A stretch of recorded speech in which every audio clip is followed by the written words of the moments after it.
Y está con nosotros ya en línea el senador de la República, Rodrigo Lara, a quien saludamos con los buenos días. Senador Lara, bienvenido. Sergio, muy buenos días.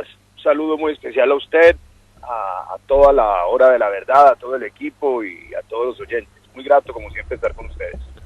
Pues gracias a usted por atendernos a esta hora. Y bueno, senador, usted acaba de erradicar una iniciativa legislativa que busca regular el porte de armas en Colombia en medio de una coyuntura absolutamente importante, y es que ya el gobierno tiene listo el decreto también para impedir que haya libre circulación de armas traumáticas. Es un tema que seguramente ha aplazado el Congreso de la República en infinidad de ocasiones, que la senadora María Fernanda Cabal, que el representante Cristian Garcés, y que ahora usted aborda con la idea segura de que esto de alguna manera ayuda a reducir el impacto en violencia respecto del porte ilegal de las armas en el país. ¿Qué nos cuenta de su iniciativa? Bueno, Sergio, veníamos esperando desde hace mucho tiempo que el gobierno le pusiera el pecho al problema de las armas ilegales y que controle mejor la idoneidad y de las personas que portan legalmente un arma. La verdad es que en este proyecto le exigimos al gobierno que reglamente el tema de las armas traumáticas, de fogueo y de letalidad reducida, porque hay unas que pueden ser portadas por ciudadanos sin ningún problema, sobre todo mujeres para defenderse de agresores en el transporte público cuando van desde el paradero a su casa, como el gas pimienta o unos tasers muy livianos. Pero hay otros que deben ser solamente exclusividad de las empresas de seguridad o las fuerzas del Estado. Hay una gran variedad en las armas de letalidad reducida, y en este proyecto de ley le exigimos al gobierno, ante la inacción del gobierno durante 3 años en los problemas de seguridad, por Dios, que reglamente las armas de fogueo, que reglamente las armas de traumáticas. Y bueno, presentamos la ley y a la semana expidieron el decreto. Hubiera sido muy bueno que lo hubieran expedido hace 3 años. Fue necesario que interviniéramos para que el gobierno se pellizcara. Es mejor tarde que nunca. Pero no solamente tocamos ese tema de las armas traumáticas. Tenemos un capítulo muy importante para las armas más dañinas y más peligrosas, que son las armas de fuego reales. Sobre todo para combatir el mercado ilegal de municiones y el mercado ilegal de armas y partes de armas, Sergio. Porque no olvidemos que de los 7.632 homicidios que lleva el país en lo corrido de este año, el 77% se cometen con armas de fuego, un aumento de 4 puntos porcentuales respecto del 72% de homicidios con armas de fuego de los últimos 2 años. Algo supremamente grave que nos obligó a actuar y a presentar este proyecto de ley que busca proteger a los colombianos, proteger a sus familias, a sus hijos, su integridad y su patrimonio. Pero, senador, si la mayoría de crímenes, de delitos se cometen con armas de fuego no registradas, ¿en qué ayuda tener este registro? Quiero decir, armas de fuego ilegales, armas de fuego que no tienen salvoconducto. Es que el proyecto combate las armas ilegales esencialmente, y en segundo lugar revisa que las personas idóneas sean las que tengan armas, no los narcotraficantes ni sus agencias de seguridad, sus oficinas de seguridad, que es algo que pasó con mucha frecuencia en los años 80. Primero, miremos el tema de las armas ilegales. Aquí entran armas al país y muchas veces esas armas se deshacen por partes y se reconstruyen otras armas hechizas. Vamos a poner un código QR a todas las partes de las armas que se introduzcan al país para evitar el mercado gris. Pero lo más importante es que las armas ilegales, como las armas legales, utilizan esencialmente munición fabricada en Colombia. El problema es que como no hay control sobre la venta de esa munición, termina en el mercado negro. Por ejemplo, recientemente vimos un caso bochornoso de un coronel del ejército que fue capturado vendiendo municiones de dotación del ejército a los delincuentes del ELN, algo imperdonable. ¿Cómo vamos a evitar, por ejemplo, eso? O que municiones legalmente compradas en Indumil terminen en manos de asesinos y bandidos. Pues le vamos a poner un código QR a la ojiva y a la vainilla, de tal manera que si encontramos esas vainillas, por ejemplo, en la escena de un crimen, ya sabremos a quién buscar. Esta es la medida más eficaz para combatir el uso ilegal de las armas y de las municiones. Segundo, ¿qué hacen los bandidos? Los bandidos en su mayoría portan permisos o salvoconductos de porte y tenencia falsos. ¿Por qué? Porque cuando un policía detiene a una persona con un arma y le pide el salvoconducto, imagínese que el policía no puede verificar en línea si ese salvoconducto es real, como si lo hace con el SOAT o si lo hace con el pase de la persona. De esa manera vamos a poner en línea todos los salvoconductos de porte y tenencia de tal manera que pues puedan detectar los falsos y capturar al delincuente con un salvoconducto de porte falso. Tercero, vamos a castigar las conductas irresponsables. Persona que porte un arma legalmente en estado de embriaguez, se le va a suspender durante 20 años ese permiso de todas las armas que porta. Persona que haga disparos al aire, persona que cometa un homicidio, porque es que aquí hay muchas personas que han cometido homicidios, que han cometido feminicidios, y no obstante el Estado los autoriza a portar armas. A mí me parece que un tipo que ha cometido un homicidio es indigno, por Dios, de portar cualquier tipo de permiso de armas, pues se los vamos a quitar todos. Persona, por ejemplo, que cometa un delito, incluso portando un arma en el cinto, incluso sin encañonar a las víctimas, simplemente en el cinto, con lo cual puede intimidar, por ejemplo, a una mujer para agredirla sexualmente, o intimidar a unas personas mayores, dueñas de un local de barrio, a ese individuo le vamos a agravar la pena.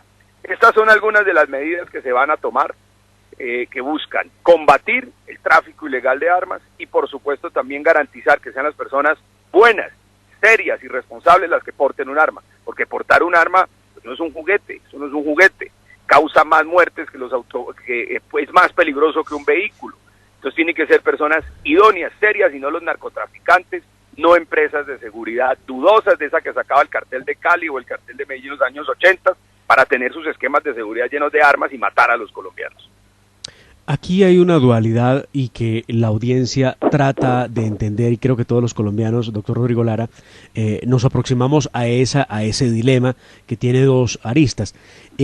Se trata de combatir, se trata de perseguir, se trata de evitar que haya un comercio de armas ilegal y que haya, pues evidentemente, una cantidad importante de armas que debe estar por encima de los 5 millones en poder de sujetos que evidentemente las utilizan para delinquir.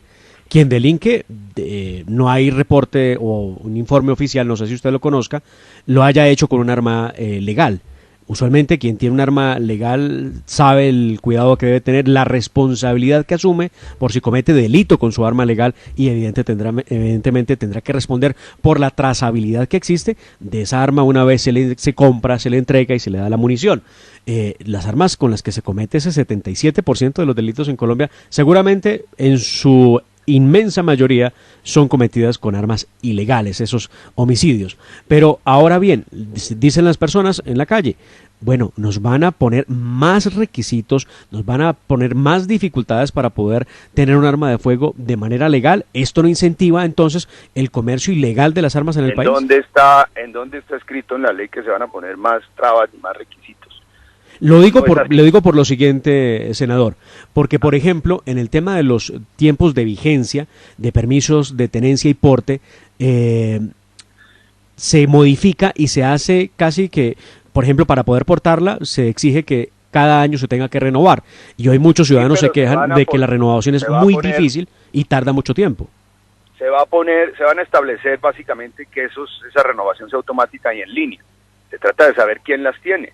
Pero es que usted no puede desconocer que en los años 80 la corrupción y la intimidación hizo que le entregaran armas a los esquemas de seguridad de todos los delincuentes más grandes de este país. ¿Cómo cree que andaban los hombres del cartel de Cali, los Rodríguez Orejuela? ¿O cómo cree que andaba Pablo Escobar? Con esquemas, con armas, con permisos del Estado. Entonces, eso el Estado tiene que revisarlo muy bien.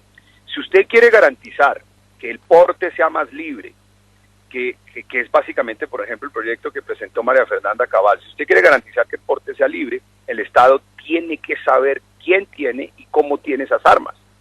Mire, un Estado tiende a restringir las libertades, como por ejemplo el porte, que es un derecho que existe, ante su incapacidad para controlar y regular y saber quién la tiene. Las decisiones de los últimos gobiernos ha sido restringir el porte, básicamente, que es lo que quiere liberar María Fernanda con su ley.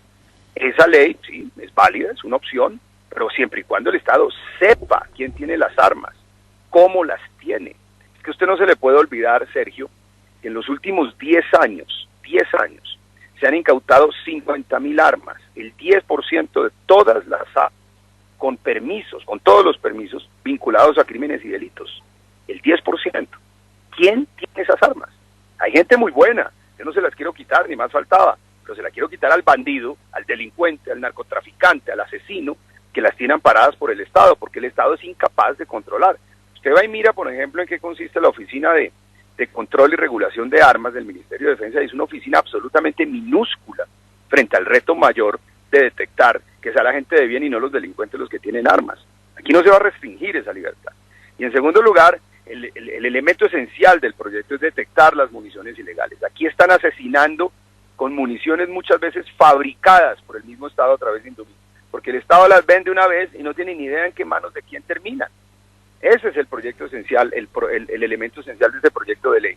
Y se trata de proteger a la mayoría de los colombianos. Pregúntele a un padre de clase media que se gana 2 salarios mínimos y tiene cómo comprarse un arma. ¿Cuánto le cuesta un arma? No recuerdo, 10, 12 millones de pesos, o 9 millones de pesos. Un señor con 3 hijos que se gana 2 salarios mínimos, o una mujer sola, porque este es un país de hogares con madres cabeza de hogar solas. ¿Qué le vamos a pedir? ¿Que se compre un arma? No, el Estado es el responsable de garantizar la protección de la mayoría de los colombianos. La gente muy rica, muy poderosa, pues tiene un esquema de seguridad. Es decir, acuérdense que el papel del Estado en una sociedad democrática es proveer de todo aquello que el individuo por sí mismo no se puede proveer o no puede conseguir por sí mismo. Esa es la esencia filosófica en términos de Platón del Estado. Y el Estado, que tiene que brindar en primer lugar seguridad, no puede garantizar o recostarse que cada quien se defienda por sí mismo. Si yo soy un gran banquero, pues yo tengo mi esquema de seguridad con mis armas legales, no necesito ni de la educación pública, no necesito ni que nadie me proteja. Yo necesito garantizar el monopolio de las armas en manos del Estado, de la fuerza pública, de las fuerzas militares, y combatir las armas ilegales en manos de bandidos y evitar que los permisos tenían en manos de narcotraficantes, como tenía Pablo Escobar, todos sus sicarios con permisos, y tenía el cartel de Medellín a todos sus sicarios con permisos. Pues, senador, mire, yo he revisado con Sergio el proyecto de ley y hay cosas que son realmente bien interesantes. Y cuando digo bien interesantes es porque en lo personal estamos muy de acuerdo con que sea así en la propuesta que usted hace. Por ejemplo, para la obtención del permiso de armas debe haber incluido un curso de manejo de armas básico, ¿no? ¿Cómo es posible que alguien logre tramitar un permiso de obtención de porte y manejo de arma y resulta que se lo den cuando ni siquiera sabe disparar una? Lo primero, eso nos parece absolutamente necesario y lo saludamos muy bien en el proyecto. Lo segundo, las pólizas de responsabilidad civil extracontractual. Nos parece otro gran avance respecto de la responsabilidad que debe asumir la persona que adquiere el arma. Tema importante, Demar, tema importante, el tema de las pólizas, porque el uso, bueno, tema importante, pero también preguntarle, y ya se lo preguntaremos, Demar, al senador, bueno, ¿cómo va a ser ese tema de las pólizas y las aseguradoras? ¿Qué opinión tienen frente a eso? Porque una cosa es establecer las pólizas, lo decíamos hace unos días cuando establecieron lo de las razas peligrosas de perros, y las aseguradoras pues nunca emitían esas pólizas. Pero es un avance importante, Demar. Senador Rodrigo Lara, cuéntenos de ese tema. Pero sabe que, Sergio, eso me va a tocar quitarlo. Eso lo hice yo con la mejor intención, porque pues un arma, por ejemplo, un vehículo comete un accidente contra una familia y no sé, ponga usted que el padre queda paralítico y no puede proveer más para el empleo de su familia. Eso es muy importante, y pues las armas causan incluso más daño que un vehículo. Entonces, por eso metimos lo del SOAT. Y cuando un bandido comete un delito, ¿quién indemniza a la víctima? Le pega un disparo a un señor y no puede trabajar más. Por eso metimos lo del SOAT. Sin embargo, yo creo que eso lo voy a tener que quitar, Sergio y Demar, porque eso ya existe en una ley que no nos habíamos percatado y no ha sido posible desarrollarlo. Entonces tampoco quiero volver un imposible, digamos, para la gente que lo puede hacer, la adquisición de un arma. Eso lo va a tener que quitar, lamentablemente, porque es un tema de regulación muy fuerte con las aseguradoras y no creo que sea del ámbito de la ley meterme en esa materia tan espinosa y gruesa, que de pronto puede frustrar el resto del proyecto de ley. Entonces, lamentablemente lo del SOAT lo voy a quitar en el primer debate. Le voy a pedir al ponente, al doctor José Luis Pérez, que suprima ese aspecto, lamentablemente. Pues vea, precisamente a esa materia nos referíamos, doctor Lara, cuando decíamos sí, si señor, estos requisitos no endurecían la adquisición o la posibilidad de que un ciudadano pudiera tener un arma de fuego. Y es que evidentemente sí, para muchos, aunque sabe una cosa, si usted tiene la capacidad económica de comprar un arma, ¿verdad? Y si tiene la capacidad económica de ponerle una munición, pues tendrá la capacidad económica de tener una póliza que ampare de cualquier situación no deseable el uso de ese artefacto. Pero, pues, hombre, creo que usted pone el debate y vale la pena que lo dé el Congreso de la República, bueno, vale la pena que lo analice a fondo. La cultura de asegurabilidad en Colombia es muy baja, además, ¿no? También habría que agregar eso, Demar. Sí, señor, sí, señor. Pero me dicen que esa póliza subiría casi 400 salarios mínimos y pues eso sí es impagable. Entonces, yo creo que sí, aquí hay un asunto y es regular, digamos, el tema de las pólizas. Es un debate grueso, pero pues no es del ámbito de esta ley y me da miedo de pronto hacer imposible después la adquisición. Entonces, muy tristemente va a tener que quitar el tema del SOAT, porque yo creo que hubiera protegido a tantas familias colombianas que se pueden ver afectadas por la acción de un arma. Pero pues lo importante es, mire, lo más importante es el código QR de las municiones, el código QR de las partes de las armas y los salvoconductos en línea y la sanción. Tipo embriagado con un arma, un irresponsable no tiene por qué portar ninguna. Todos los permisos se los quitamos. Y tipo que vaya con un arma al cinto a agredir sexualmente a una mujer, como ha pasado, o que asuste y amenace con solo portarla a una pareja, por ejemplo, de viejitos, de personas mayores que tienen una tienda de barrio, pues a ese tipo le voy a endurecer las penas y va a entender que portar un arma y cometer delitos, así no encañone, será severamente castigado. Vamos, con esta ley vamos a proteger a las familias colombianas, vamos a proteger a sus hijos y vamos a garantizar la tranquilidad, la integridad del patrimonio de nuestros compatriotas. Lástima que el gobierno no emprendiera esto antes. Me alegra que haya expedido el decreto una semana y media después de que en este proyecto de ley se lo exijamos. Digan, por Dios, regulen las armas traumáticas. Pero bueno, vamos a avanzar. Usted en el proyecto de ley toca el tema de armas traumáticas, pero en la realidad lo que el gobierno hace con este decreto y que por ende la alarma en unos sectores que comercializan este tipo de artefactos, que recordemos armas traumáticas, no esencialmente de fuego que causen la muerte de las personas, a excepción de algunas formas de operarse o de usarse que sí pueden conllevar a ello, han dicho que los van a dejar prácticamente en la calle porque el decreto del gobierno pretende dar las mismas o exigir más bien los mismos requisitos para un arma traumática, para adquirirla y tenerla, para usarla, que para tener un arma de fuego. ¿Usted qué opina frente a eso? ¿No hay un poco de que se le fue la mano al gobierno con el decreto o cree usted que esto está bien? Muy buen punto, Sergio y Demar. Yo creo que es tan amplia la variedad de armas traumáticas, de armas de fogueo y de armas de letalidad reducida, que yo hubiera esperado un decreto más fino, más preciso por parte del gobierno nacional. Nosotros, ante la inmensa variedad de armas de letalidad reducida, preferimos optar por la prudencia. La ley tiene un ámbito y llega hasta un punto. Ya la reglamentación exacta, precisa y técnica le corresponde al poder reglamentario, es decir, le corresponde al gobierno en su especialidad hacerlo. Entonces, nosotros ¿qué establecimos? Miren, las armas de fogueo, por ejemplo, que se emplean mucho y que pueden ser muy peligrosas si las accionan cerca del cuerpo de una persona. Le dijimos, miren, no quiero ir más allá, simplemente tienen que ser de un color distinto, para que los colombianos sepan cuándo un tipo porta un arma de fogueo y porta un arma real. Y le dijimos al gobierno, hombre, reglamenten esto, no prohíban ni se vuelvan muy exigentes en las armas de letalidad reducida. ¿Por qué? Porque yo creo que hay armas de letalidad reducida que por su naturaleza pues pueden portar las personas libremente. Y yo lo digo sobre todo por las mujeres. Una mujer toma el transporte público, teme ser agredida permanentemente, o del paradero a su casa, llegando a las 7, 8 de la noche, puede ser agredida permanentemente. Y hay armas de letalidad reducida que ella puede portar sin necesidad de un permiso. Y si le piden permiso, tal vez nunca las pueda portar, y eso es la diferencia entre defenderse de un agresor sexual o de un delincuente a no poderlo hacer.